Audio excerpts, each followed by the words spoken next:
Ako si Rachel, 27, manager ng isang maliit na events company.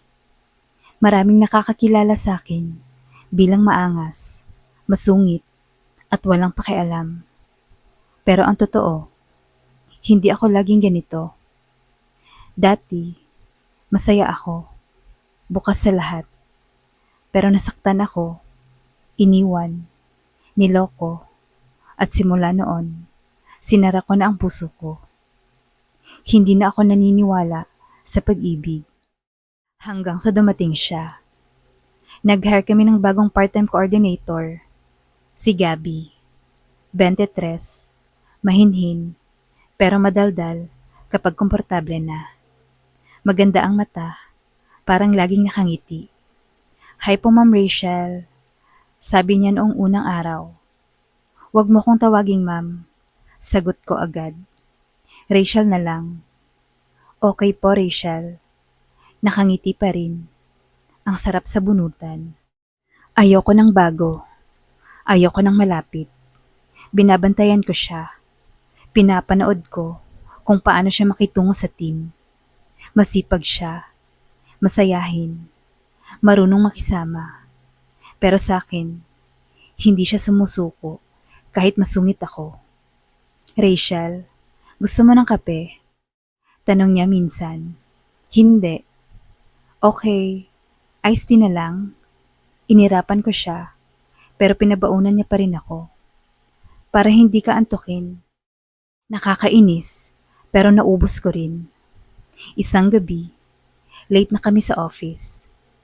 Kami na lang. Nasa desk ako, nag-aayos ng invoices. Siya naman naglilinis.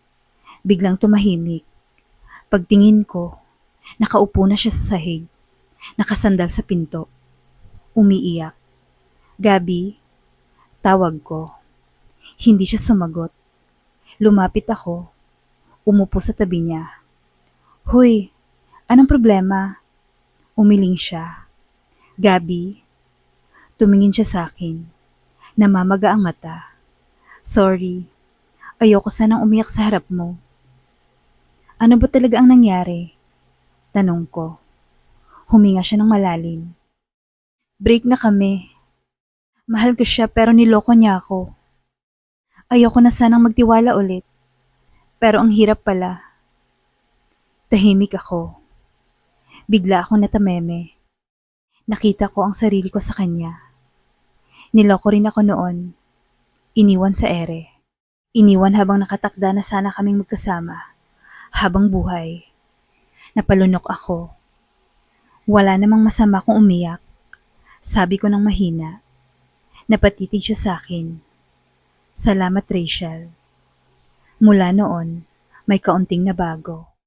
Mas nagiging tahimik si Gabby kapag kami lang dalawa. Pero alam kong hindi siya sumusuko. Kahit seryoso ako sa meetings, palihim niya akong pinapatawa. May note siya sa sticky pad. Smile ka minsan. Di bagay sa'yo ang masungit. Libre kita ng kape kapag umiti ka. Ayoko. Pero minsan nahuhuli niya akong umingiti. Pero ako, ayokong bumigay. Sa likod ng pintuan ng puso ko, nilalak ko ang lahat. Ayokong magmahal. Ayokong masaktan. Minsan, sinisigawan ko siya. Gabi, wag kang nga pakialamera. Tahimik siya, pero di siya umaalis. Rachel, gusto lang kitang tulungan. Hindi ko kailangan ng tulong mo. Ngumingiti lang siya. Okay, pero nandito lang ako. Isang gabi, kasagsagan ng event, stress na stress ako. Nagkamali siya sa supplier list. Gabi, sigaw ko. Tanga ka ba? Nakita ko ang sakit sa mata niya, pero pinigilan niya ang luha. Pasensya na Rachel. Hindi siya umiyak. Nag-ayos siya, tahimik. Pagkatapos ng event, wala na siya. Tumakbo ako palabas. Hinanap ko siya. Nakita ko siyang nakaupo sa hagdan. Gabi, hindi siya tumingin. Sorry, sabi ko ng mahina. Umiyak siya. Rachel, bakit ba kasi ang sungit mo? Hindi mo ba ako kayang mahalin? Tahimik ako. Nanginginig. Hindi ko alam ang sasabihin. Gabi, ano? Umiiyak siya. Hindi ako marunong magmahal. Hindi totoo yan. Nasaktan na ako. Niloko. Ayoko nang umasa. Ayoko nang masaktan ulit. Ayokong saktan ka. Hinawakan niya ang kamay ko. Rachel, hindi kita tinatakot. Pinipili kita. Umiling ako. Hindi mo naiintindihan. Rachel, buksan mo ang pinto. Nagpatuloy kami sa opisina. Sarado ang lahat. Tahimik. Rachel, harap ka sa akin. Gabi, harap ka. Humarap ako. Tignan mo ko. Tumingin ako. Nakita ko ang luha sa mga mata niya. Pero matatag siya. Gusto kita, Rachel. Gabi, wag. Gusto kita kahit masungit ka. Kahit galit ka sa mundo. Kahit tinutulak mo ko palayo. Tumulo ang luha ko. Gabi, hinawakan niya ang pisngi ko. Pagbuksan mo naman ako. Kahit konti. Hindi ko na kaya. Niyakap ko siya ng mahigpit. Umiyak ako sa balikat niya.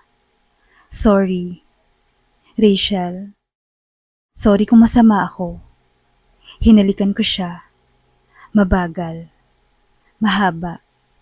Punong-puno ng takot at pag-asa. Nag-init ang katawan ko. Nanginginig ako sa halik niya pabalik. Gabi.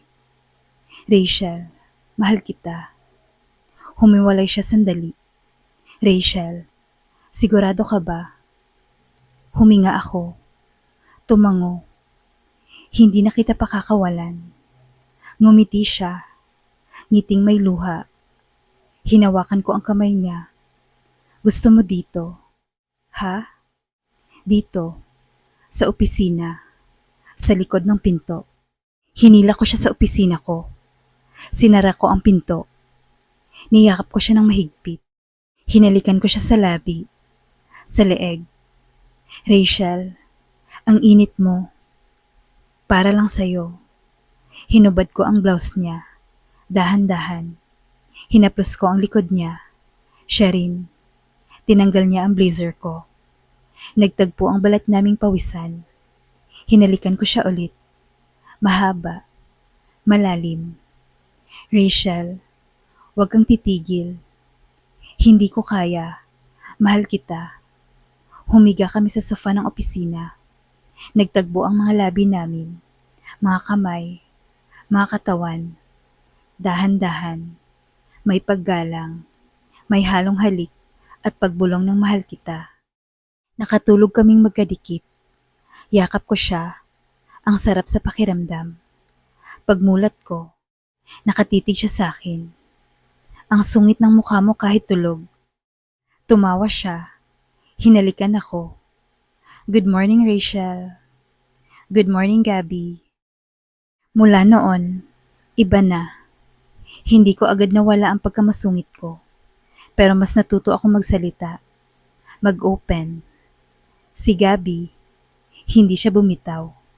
Nagde-date kami. Kumakain sa labas. Tumatawa. Umiiyak. Nag-uusap ng totoo. Sa likod ng pintuan ng puso ko, siya lang ang pinapasok ko. Minsan sa harap ng team, hinawakan ko ang kamay niya. Guys, may announcement ako. Nagulat ang lahat. Kami na ni Gabi. May hiyawan, may halakhakan. Si Gabi na mula. Rachel, nakakahiya. Hayaan mong malaman nila para hindi na tayo magtatago. Pagka-uwi namin ng gabing iyon, magkahawak kamay kami. Pagpasok sa apartment, hinalikan ko siya. Hindi na mabilis. Mabagal. Masarap. Puno ng pagmamahal. Humiga kami. Nagtagpo ulit ang aming mga katawan. Naglapat ang mga labi. Rachel, salamat. Gabi, mahal kita. Mahal din kita. At doon ko na-realize na lahat ng pinto na sinarado ko, kaya kong buksan. Basta siya ang nasa kabila. Thank you for watching. Please don't forget to like and subscribe. Bye.